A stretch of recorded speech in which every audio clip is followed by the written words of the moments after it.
आज के वीडियो में हम पार्ट 8 के बारे में बात करेंगे।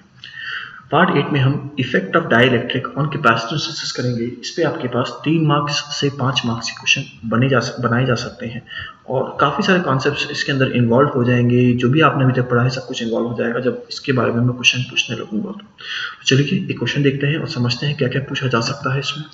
सो 2019 रिसेंटली आया हुआ क्वेश्चन है 3 मार्क्स के अंदर। 3 मार्क्स में देखने में बहुत बड़ा क्वेश्चन लगता है बट एक्चुअल में है नहीं। एक 200 microfarad parallel plate capacitor is having a plate separation of 5 mm is charged by a 100 volt DC source.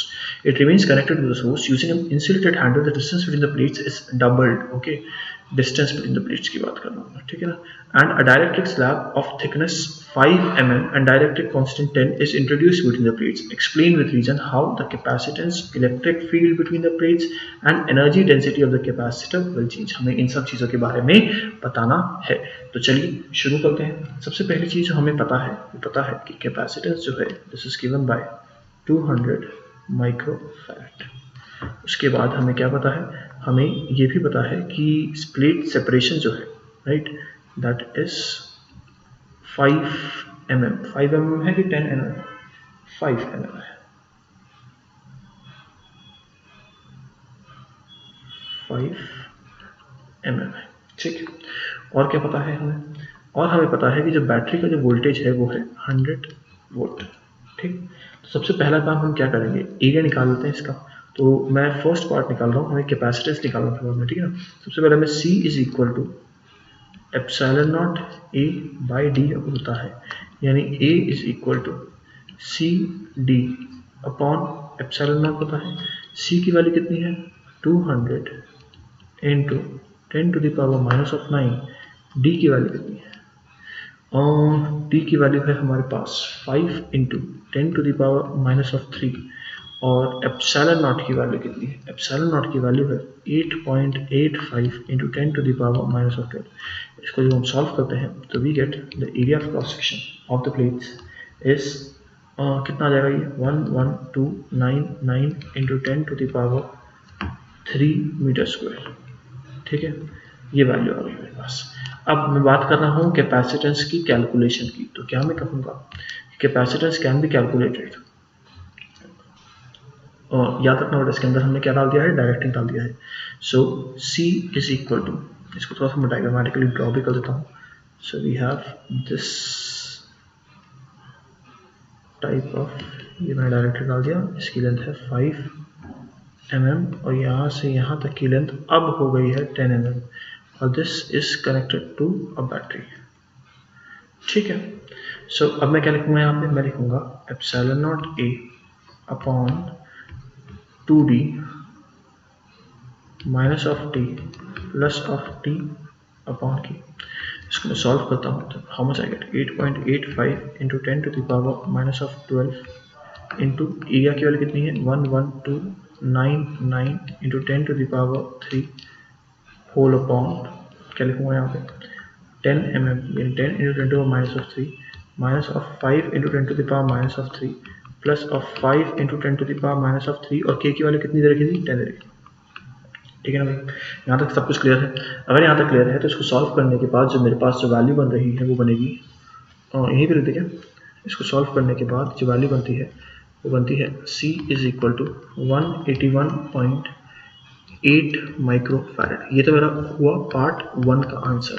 Part 2 में क्या पूछा गया है, पार्ट 2 में पूछा गया है electric field between the plates. अब इलेक्ट्रिक फील्ड कैसे निकालेंगे आप सोचिए। सो क्या मैं कह सकता हूँ कि चार्ज ऑन द कैपेसिटर क्या है, वो है Q which is equal to C not into V not, correct. C not यानी 200 माइक्रोफैरड इंटू 100 वोल्ट का वोल्टेज लगाया था, यानी ये हो गया 2 into 10 to the power minus of 2 kilo. अब क्या मैं कह सकता हूँ कि जो चार्ज है वो सेम रहेगा कि बदलेगा, C dash into V dash, ठीक है ना। So can I say now V dash is equal to C not V not upon C dash. इसको जब मैं सॉल्व करता हूँ तो मेरे पास जो वैल्यू बन रही है 2 into 10 to the power minus of 2 whole upon 181.8 into 10 to the power minus of 6 farad is equal to कितना 110 वोल्ट।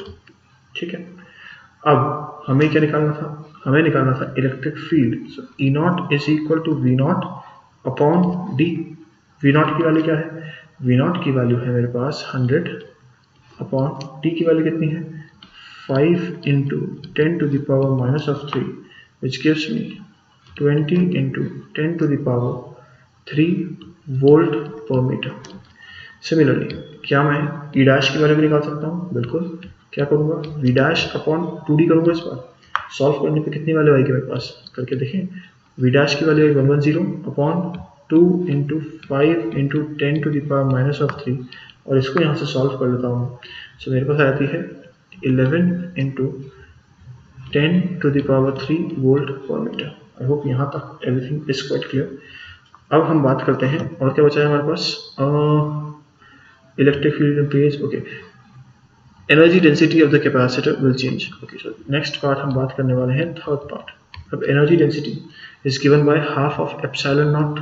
इनिशियल वाले की बात कर रहा हूँ तो half of epsilon naught into E naught square. सही है, क्या लिखूंगा, half into 8.85 into 10 to the power minus of 12। ठीक है ना, इसको थोड़ा सा अपन कलर कर देते हैं इसके अंदर, into E not. E not की वैल्यू कितनी आई थी, ये आई थी।